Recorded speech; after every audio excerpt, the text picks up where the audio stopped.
Our gospel text today comes from Mark chapter 9, verses 2 through 8.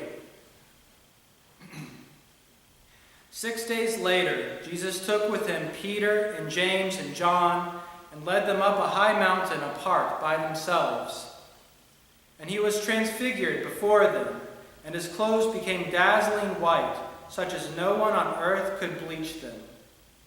And there appeared to them Elijah with Moses, who were talking with Jesus. Then Peter said to Jesus, "Rabbi, it is good for us to be here. Let us make 3 dwellings, one for you, one for Moses, and one for Elijah." He did not know what to say, for they were terrified. Then a cloud overshadowed them, and from the cloud there came a voice, "This is my Son, the beloved. Listen to him." Suddenly, when they looked around, they saw no one with them anymore, but only Jesus.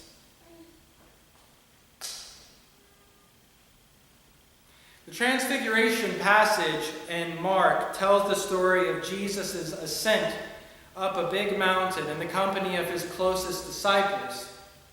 We know that these are his closest disciples because they're the only disciples that Jesus actually gives nicknames to. Peter is actually a nickname. It means rock or small stone.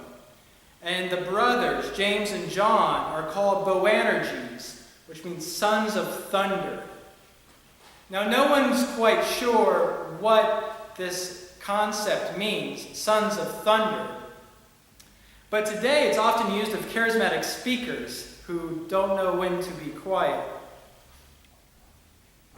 At the top of the mountain, Jesus' physical appearance is transformed. And 2 of the greatest and very long dead prophets of Israel pass beside him, conversing with him. The disciples, meanwhile, are overawed with the spectacle and respond with incomprehension and bewilderment. The sons of thunder are even silent. Can you imagine a loud, charismatic preacher being silent? So, given their names, this might have been rare. And you had to feel for Peter here, because he's so often the goat in our gospel messages. It seems that he rarely gets it. So, in the midst of this awe-inspiring event, Peter has no idea what to say, but doesn't like the silence. So he says, "Why don't we build some tents?" At this point, the cloud intervenes, and overshadowing the heavenly figures, and a voice speaks from the cloud, declaring Jesus to be the beloved Son, and that it would do us all well to listen to him. Then the miraculous signs recede, and Jesus is left alone to descend the mountain with his bemused friends. So here we have the Transfiguration. Now what? The fact is, we really haven't done much with this story, at least in the West, in the last 2,000 years. Biblical scholar Dorothy Lee notes that for the most part, post-Enlightenment biblical scholarship has shown little interest in the Transfiguration, minimizing its theological status. If anything, biblical studies have tended to experience the story as alien, to rationalize its strangeness. And perhaps we have forgotten this story because it is so strange. We live in a time that is a little uncomfortable with transcendence and with mystery. And that's what this story is about. We'd much rather have a story that we could nail down. So we lean on things like Jesus' teachings. Jesus was a wise teacher who said a lot of very good things that help us to live our daily lives. And this is good. We can even talk about his death.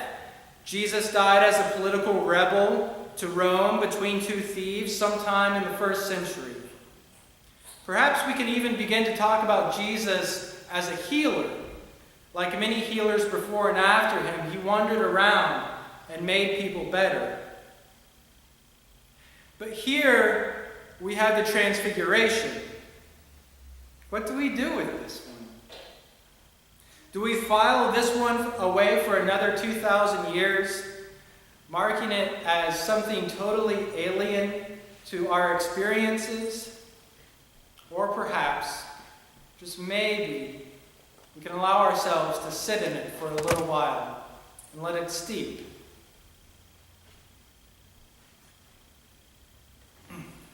There's this wonderful poem by Edwin Muir called, of all things, The Transfiguration. So from the ground we felt that virtue branch through all our veins till we were whole, our wrist as fresh and pure as water from a well, our hands made new to handle holy things.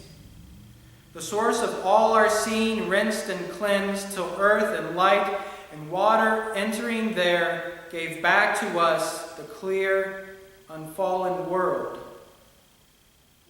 Was it a vision? Or did we see that day the unseeable, one glory of the everlasting world perpetually at work, though never seen, since Eden locked the gates that is everywhere and nowhere? Was the change in us alone? And the enormous earth still left forlorn, an exile or a prisoner? Yet the world we saw that day made this unreal, for all was in its place.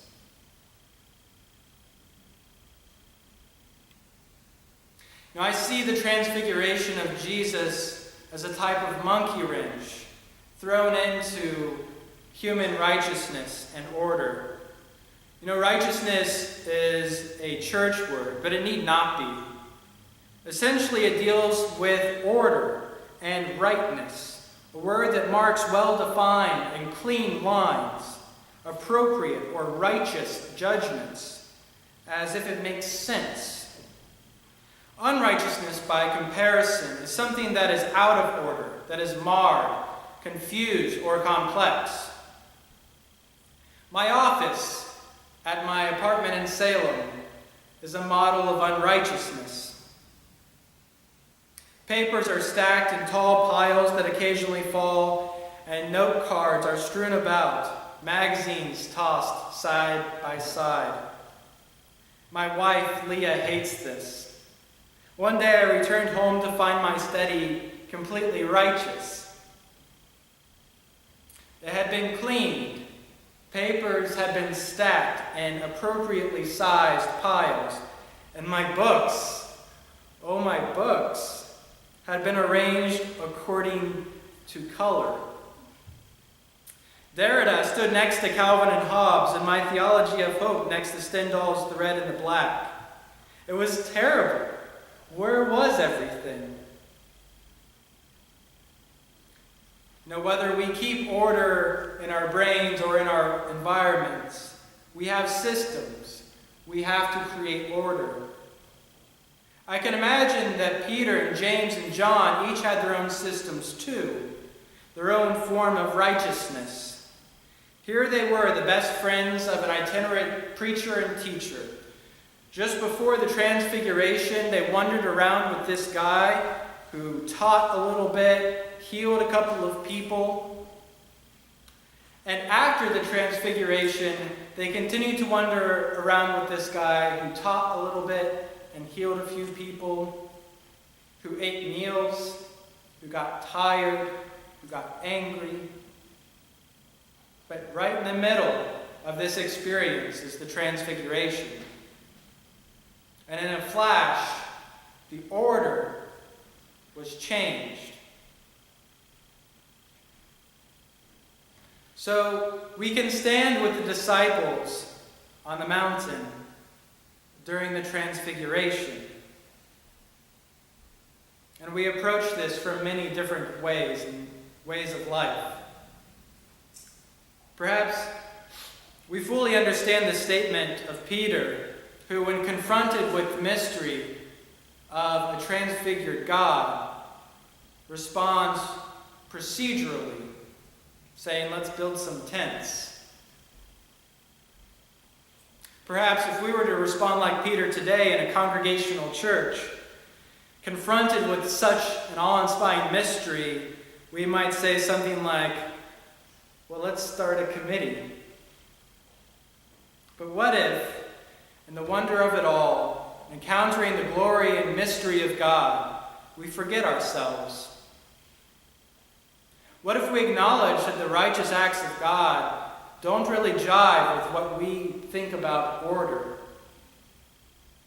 What if we are left speechless, like the sons of thunder? And what if we allow something like the Transfiguration to be a monkey wrench in how we understand our own faith? And to realize it's okay to have a monkey wrench thrown in every once in a while. You know, there is this mantra in one of Ernest Hemingway's short stories that I've come to love now for some years. It goes like this: live the full life of the mind, exhilarated by new ideas and intoxicated by the romance of the unusual. It's a fitting statement for such an unusual story.